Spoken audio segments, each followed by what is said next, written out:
రవి గారు, ఆంధ్రప్రదేశ్లో అధికార కూటమిలో ఇన్సైడ్గా కంటిన్యూస్గా ఏదో ఒక వార్స్ జరుగుతూనే ఉన్నాయి. అంటే బయటికి ఒక రకంగా కనపడినా ఇంటర్నల్గా అవి వార్స్ అని మీడియా వర్గాలు కానీ పొలిటికల్ సర్కిల్స్లో కానీ అర్థమవుతుంది.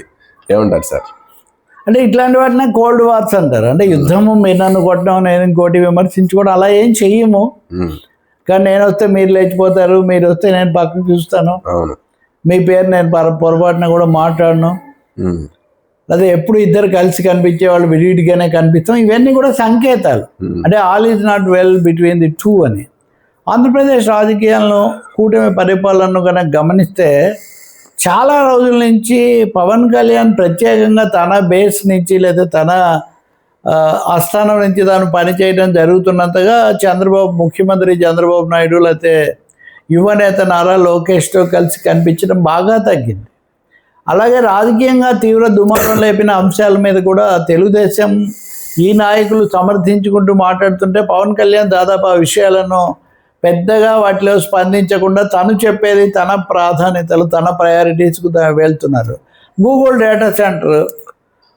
డేటా సెంటర్ అదాని ఆ పాత్ర వాటన్నిటి మీద చాలా మనం కూడా చర్చించాం. సమర్థించడానికి చాలా ప్రయత్నం చేశారు, మీడియాలో కూడా చాలా వచ్చింది. కానీ జనసేన లేదా పవన్ కళ్యాణ్ ఉప ముఖ్యమంత్రిగా ఏదైనా ఒక మాట ఎక్కడైనా చెప్పారేమో, కానీ దీన్ని అంతటినీ ఓన్ చేసుకుంటూ ఇది చాలా సరైనది, గొప్పది అని చెప్పడం మనం చూడం. చాలా విషయాలు ఇప్పుడు ఆలయాల దగ్గర తొక్కిచ్చలాట్లు, తిరుపతిలో అది వరకు కొంచెం ప్రతికూలంగానే మాట్లాడారు సపరేట్గా. దాంతో అప్పుడు చైర్మన్ బిఆర్ నాయుడు కూడా విడగొట్టుకున్నారు. ఈ మధ్య కాశీబుగ్గలో జరిగిన ఇంకో చోటు జరిగిన పవన్ కళ్యాణ్ మరింత జాగ్రత్త తీసుకొని ఉండాల్సింది, ఇది చేసి ఉండాల్సింది, హోంశాఖ జాగ్రత్తగా ఉండాలి ఇలా చెప్పడం. ఒక దశలో హోంశాఖ మీద కూడా బహిరంగంగానే కొంత విమర్శ కూడా చేశారు. ఆ ధోరణిలో మారడం లేదు. అందుకని తెలుగుదేశం వాళ్ళు కొంచెం మామూలుగా అంతర్గతంగా మాట్లాడినప్పుడు జరిగిన మంచి గొప్ప అంతా తనది, తప్పులు జరిగితేనేమో మావి, అంతా ఏదో అతీతుడిలాగా ఉంది ఆయన వ్యవహారం అని వాళ్ళు అంటుంటారు. అది ఎలా ఉన్నా కానీ ఈ మధ్య తుఫాను వచ్చినప్పుడు మోంధా తుఫాను పర్యవేక్షణ దానికోసం చంద్రబాబు నాయుడు హబ్లో ఉండి అన్ని తను చూడటం, అక్కడ లోకేష్ అనిత వీళ్ళందరూ కనపడ్డారు. పవన్ కళ్యాణ్ తను వేరే చోట కాకినాడ తుఫాన్ అది అని ఆయన కూర్చున్నారు.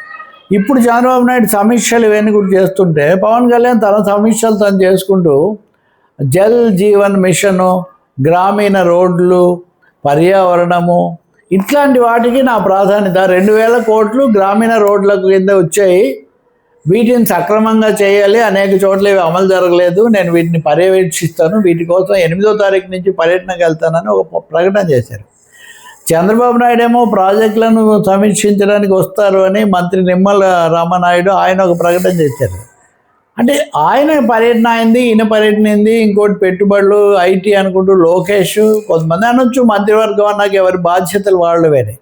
కానీ అందరూ కలిసి ఒక వేదిక మీద నుంచి ప్రత్యర్థులకు సమాధానం ఇవ్వటము, మేమంతా ఒక తాటి మీద ఉన్నామని చెప్పడం జరుగుతూ వచ్చింది కదా. ఇప్పటికీ వచ్చేసరికి పవన్ కళ్యాణ్ మటుకు వేరే ట్రాక్. నేను గత వారం కూడా చెప్పాను, అది ఇంకా ఇప్పటికీ కొనసాగుతూ ఉండటము చూస్తాము. ఇంకా చెప్పాలంటే అల్లూరు జిల్లాలో ఒక ఊరికి ఇంతవరకు కరెంట్ లేదు, ఇప్పుడు పవన్ కళ్యాణ్ చొరవతో వచ్చిందని చాలా వార్త ప్రచారం. ఇంతవరకు కరెంట్ లేదని పదే పదే నొక్కి చెప్పడం అంటే 14 ఏళ్ళ ముఖ్యమంత్రి కూటమిలో ఉన్నప్పుడు వాళ్ళు ఎవరు చేయలేదన్న ఒక సందేశం దాంట్లో అంతర్గతంగా ఉండనే ఉంది కదా.